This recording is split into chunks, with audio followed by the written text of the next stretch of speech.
Welcome back, my friends. I am Dr. S. Mondal, BHMS Honors Consultant Homeopathic Physician. Today, I want to discuss a very important and relevant topic is hepatitis. বেশ কিছুদিন হলো আমি particular কোনো টপিকের উপর video কিন্তু আপনাদেরকে দিতে পারিনি, এর জন্য আমি প্রথমে ক্ষমা চেয়ে নিচ্ছি। ইউটিউব লাইভ সেশন রীতিমতো রেগুলারলি হচ্ছে, লাইভ কেস দেওয়া হচ্ছে, বিভিন্ন বিষয়ে শর্টস ভিডিও দেওয়া হচ্ছে, কিন্তু কোনো টপিকের উপর ভিডিও কিন্তু আসছে না। এই পার্টিকুলার টপিকের উপর ভিডিও দিলে যে সুবিধাটা হয় সেটা হচ্ছে যে বিভিন্ন সময় আপনাদের যে ডাউট থাকে, বিভিন্ন প্রশ্ন থাকে, বিভিন্ন জিনিস মেনটেন করতে হয়, তো সেই জিনিসপত্রগুলো এই পার্টিকুলার টপিকের উপর ভিডিও দেওয়া থাকলে আপনারা সেগুলো ফলো করলেই কিন্তু পেয়ে যান। তো আমি আজকে যে টপিকটা নিয়ে আলোচনা করব সেটা হচ্ছে হেপাটাইটিস। তো হোয়াট ইজ হেপাটাইটিস, আর আমরা মূল টপিকে চলে যাই।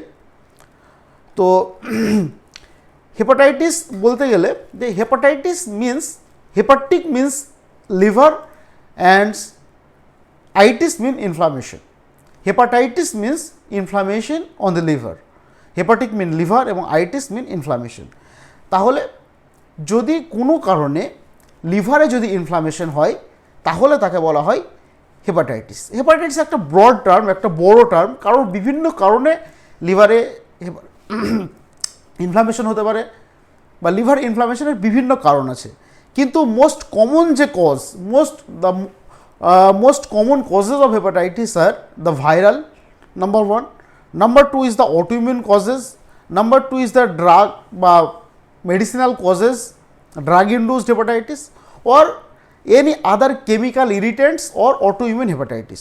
তো বেসিক্যালি আমরা যদি হেপাটাইটিসকে কয়েকটা ব্রড মানে কজেশনে ভাগ করি যে এতগুলো টাইপের হেপাটাইটিস হয়, what are the types of most common types of hepatitis, that is the or etiology of the hepatitis. Most commonly, number 1 is the viral hepatitis. Number 1 is the viral hepatitis. This is the most common cause of hepatitis. Number 2 is the alcoholic hepatitis. Number 3 is the autoimmune hepatitis. And number 4 is the non-alcoholic steatohepatitis or NASH. এই প্রবলেমটাও কিন্তু এখনকার দিনে বেশ কিছু লোকের মধ্যে কিন্তু দেখা দিচ্ছে। এবং এগুলো ছাড়াও drug induced hepatitis, another very important causes of hepatitis. তো এই প্রতিটা টপিক নিয়ে কিন্তু পুরো ডিটেলসে আমরা ডিসকাশন করব। হয়তো একটা ভিডিওতে পুরো এত বড় একটা টপিক কমপ্লিট করা যাবে না, তো সেই জন্য আমি পার্ট করে পার্ট 1, পার্ট 2, পার্ট 3 এরকমভাবে পুরো হেপাটাইটিস কমপ্লিট করব। তার ভিতর ভাইরাল হেপাটাইটিস, যেটা আমাদের এই যত কিছু বললাম এর মধ্যে সবথেকে যেটা important, that is the viral hepatitis. এই ভাইরাল হেপাটাইটিসের টাইপস, তার সাবটাইপ কী কী আছে সেগুলো নিয়ে ডিটেলস আলোচনা করব।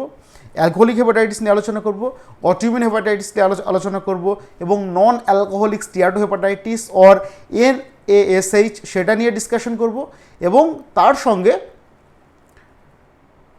এবং এগুলোর সঙ্গেও fatty liver disease, cirrhosis of liver, এবং সর্বশেষ দ্য হেপাটোসেলুলার সিএ বা hepatic CA or liver cancer, সেটা নিয়ে আলোচনা করে এই হেপাটোলজিটা আমরা শেষ করব। এবং আর একদিন জন্ডিসের ওপরে একটা ডিটেলস ডিসকাশন কিন্তু করব। তো আমি চলে আসি যে প্রথমে বললাম যে hepatitis means the inflammation of the liver that is due to many causes, most likely the viral causes or autoimmune causes or drug induced causes or metabolic causes. তো এটা বোঝার আগে আমাদের যে জিনিসটা বুঝতে হবে, হেপাটাইটিস জানার আগে বা বোঝার আগে আমাদের যে জিনিসটা সবার আগে জানতে হবে যে that is the what are the normal function of the liver. Liver আমাদের বডির কী কাজ করে, কী কী কাজের সঙ্গে লিভার জড়িত। কারণ আমি এই টপিকগুলা, এই ভিডিওগুলা পার্টিকুলার একটা বিষয় নিয়ে যেহেতু আলোচনা করছি, তো পুরো ডিটেলসে আমি খুব সুন্দরভাবে সিম্পলিভাবে বলার চেষ্টা করছি। তো লিভার আমাদের largest digestive organ in our body, the largest digestive organ in our body, it is situated in the right upper quadrant of the abdomen, right upper quadrant of the abdomen or that region is called the right hypochondriac region. This region ডান দিকের ঠিক পেটের উপরের দিকে থাকে liver and gall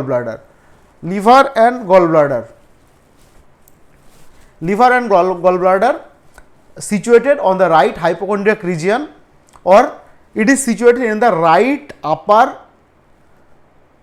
quadrant of the abdomen. পেটের ডান দিকের উপরের দিকে থাকে লিভার এবং গল ব্লাডার, এবং এই লিভারের বেশ কিছু ফাংশন কিন্তু আছে, সেই ফাংশনগুলো আমাদেরকে রুল আউট করতে হবে বা জানতে হবে। এই যদি আমরা লিভারের নর্মাল ফাংশন সম্পর্কে আমরা জানি, তাহলে আমরা বুঝতে পারবো যে হেপাটাইটিস বা লিভারে যদি কোনো প্রবলেম হয় তাহলে হোয়াট আর দ্য চেঞ্জেস, কী কী সিমটম দেখা দেবে। নর্মাল ফাংশনটা আমরা যদি জানি তাহলে তার অল্টারেশন হলে কী কী প্রবলেম হবে সেটা কিন্তু সহজেই আমরা রুল আউট করতে পারবো।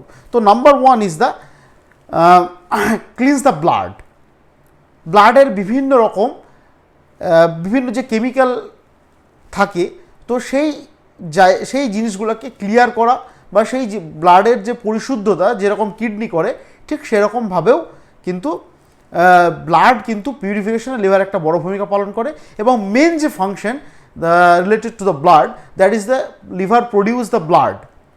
রেটিকুলো এন্ডোথেলিয়াল সিস্টেম বা রেটিকুলো এন্ডোথেলিয়াল সিস্টেম ওর আরি system to produce the blood এবং ব্রেক ডাউন দ্য ব্লাড, সেটা রেটিকুলো এন্ডোথেলিয়াল সিস্টেমের মধ্যে লিভার এবং স্প্লিন পড়ছে।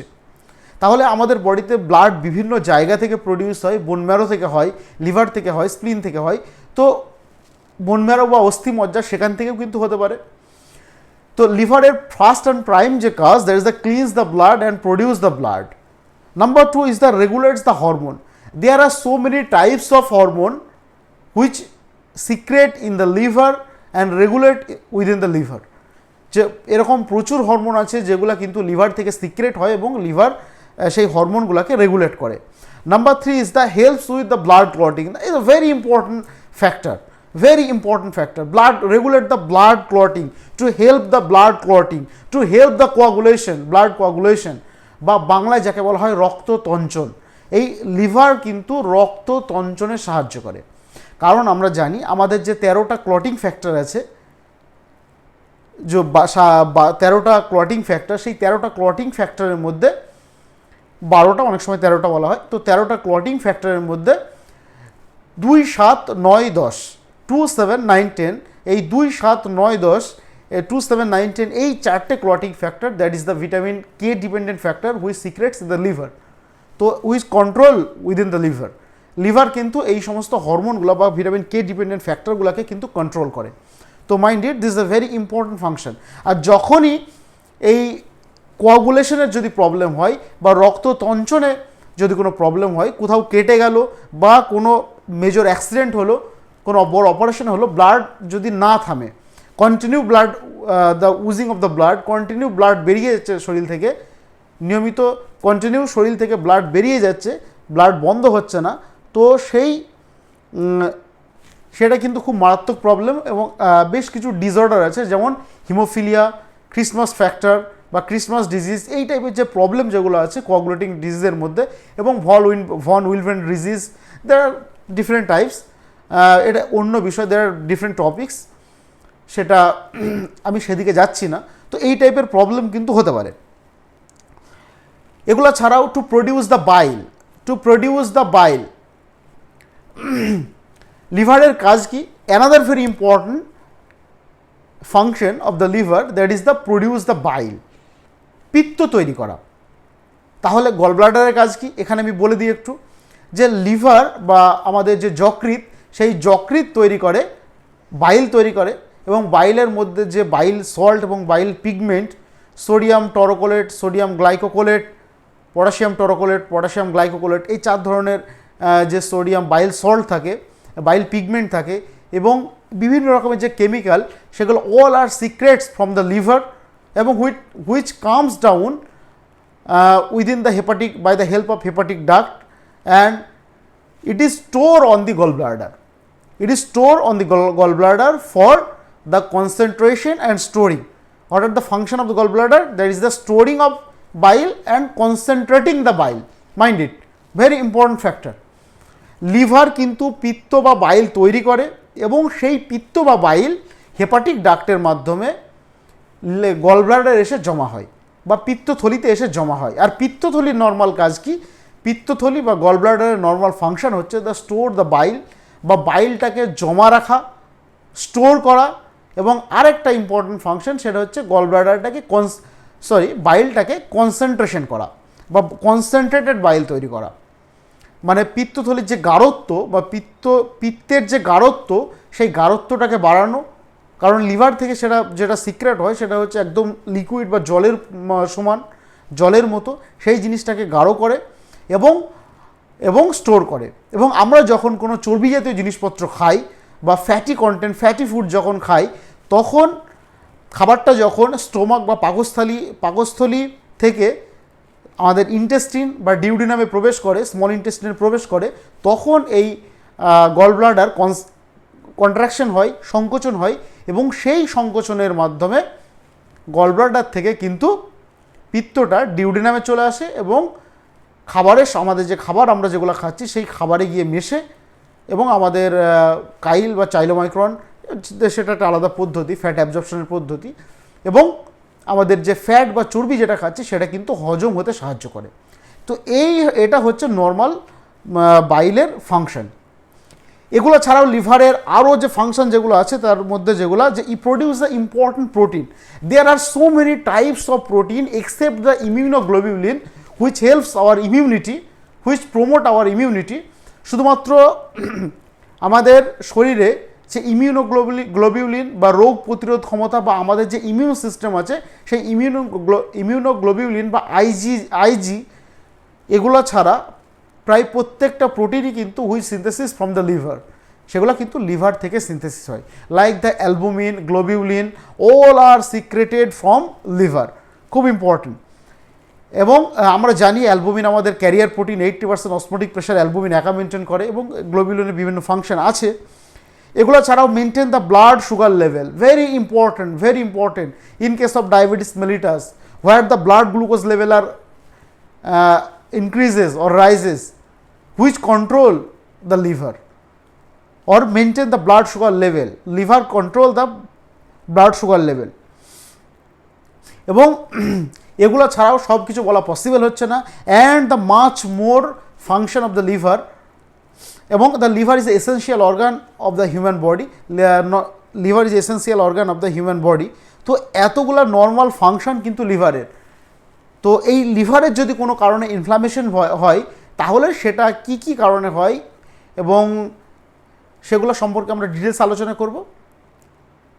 তো ফার্স্ট পার্টে এই পর্যন্তই, যে হোয়াট ইজ হেপাটাইটিস, তার ইন্ট্রোডাক্টরি পার্ট, এবং what are the normal function of the liver, সেটা নিয়ে আমরা ডিসকাশন করলাম। এবং এর পরে যে সাবসিকুয়েন্ট টপিক সেখানে কিন্তু চলে আসছে হেপাটাইটিস এবং হেপাটাইটিসের বিভিন্ন ধরনের হেপাটাইটিস এবং ভাইরাল হেপাটাইটিস এবং তার বিভিন্ন সাবটাইপ নিয়ে পুরো ডিটেলস আলোচনা করব। তো দেখা হচ্ছে পরের ভিডিওতে। Thank you.